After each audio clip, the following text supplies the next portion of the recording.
ओम नमो नारायण। जय दुर्गाय नमः। ओम नमः शिवाय। तो नियम पर हम चलें।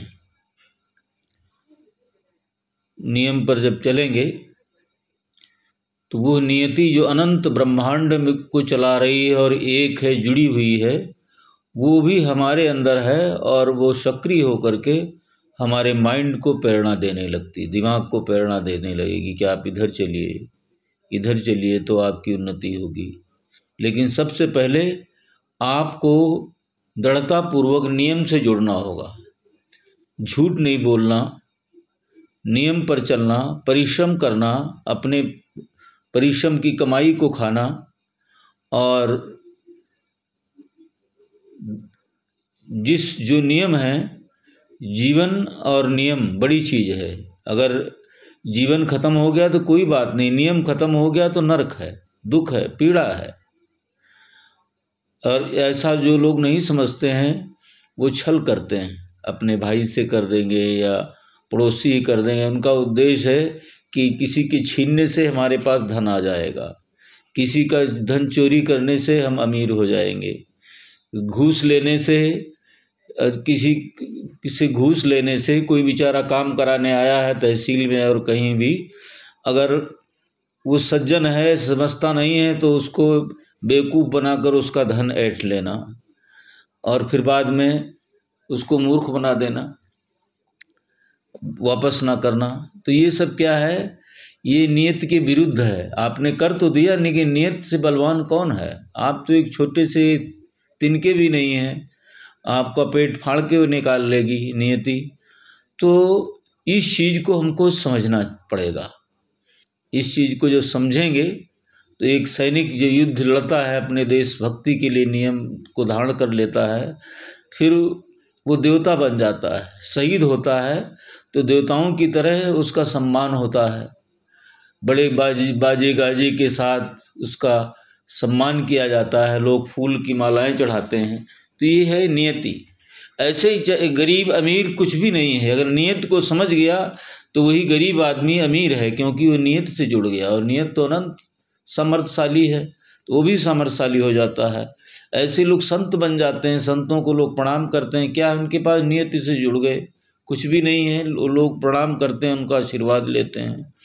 तो नियति पर चलने वाले लोग महापुरुष बन जाते हैं। पब्लिक समझती है कि ये तो भाई मसीहा है, हम सबके हित में सोचता है, तो उसको नमन करने लगती है और वो लीडर बन जाता है, राष्ट्र का नेतृत्व करता है, अपने क्षेत्र का नेतृत्व करता है।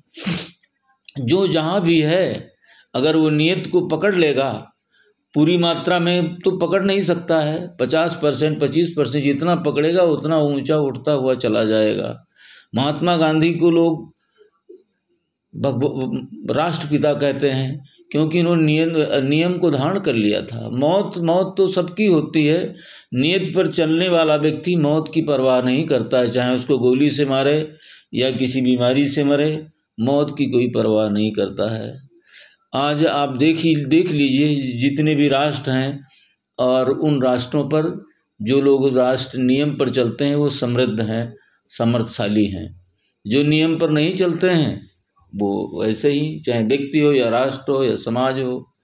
तो ये बात परमात्मा की प्रेरणा से मेरे अंदर आई कि मनुष्य नियति को पकड़ ले, नियति को समझ ले, तो निश्चित ही वो एक ही स्थिति में नहीं रहेगा। जैसे गरीब है तो हमेशा गरीब बना रहेगा, नहीं रहेगा। नियति उसको जरूर ऊपर उठा देगी।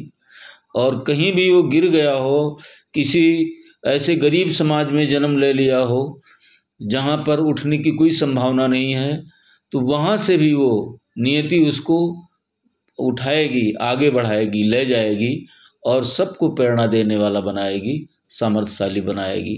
क्योंकि संसार में तो सब कुछ भरा पड़ा हुआ है, नियति ने सब भर रखा है। अपने खाली हाथ से आते हैं, अपने पुरुषार्थ से हमको घर, मकान, घोड़ा, गाड़ी सब बनाना पड़ता है, इज्जत सम्मान अर्जित करना पड़ता है। तो इज्जत सम्मान से कैसे अर्जित होगा? नियम पर चलने से, अपनी प्रामाणिकता बढ़ाने से, कि ये व्यक्ति मूल्यवान है, प्रामाणिक है और किसी के साथ धोखा नहीं करता, छल नहीं करता है। लोग उसके आगे पीछे आने लगते हैं, जुड़ने लगते हैं। तो अगर पूजा पाठ यही है।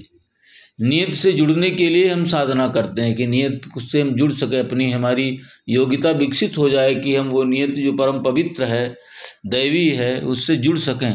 तो अपनी पात्रता को जगाने के लिए हम साधना करते हैं, तप करते हैं, जप करते हैं। उस नियत से जुड़ना, उस नियत से जुड़ने के बाद तो उसके जो नियम है उनका फॉलो करना है। नियमों को जो फॉलो करेंगे तो नियत आपके अंदर बैठ जाएगी और आपको मार्गदर्शन करेगी। वो किस तरह से मार्गदर्शन करेगी आप समझ नहीं सकते अभी, इसमें बहुत देर लगेगी, लेकिन आपका मार्गदर्शन करेगी, आवाज़ करेगी, आपको स्वप्न के द्वारा बोध कराएगी, विभिन्न तरीके से पशु पक्षियों के द्वारा बोध कराएगी, आपको जागृत करेगी कि आप उस रास्ते पर चलें जिससे आपका जीवन धन्य बने और आप एक प्रेरक और अग्रणी पुरुष बन जाएं, जिससे अन्य समाज के जो लोग हैं, जो अभी गिरे हुए हैं, संभल नहीं पा रहे हैं, जिनको समझ नहीं, उनको समझ दें, एक विचारों की क्रांति पैदा करें जैसे महापुरुष लोग करते हैं। तो हर आदमी तुच्छ से महान, नर से नारायण और गरीब से समृद्ध बन सकता है। यही आप सबको संदेश देना था। आप सबको प्रणाम, शुभकामनाएं। भाई बहनों, जय हो।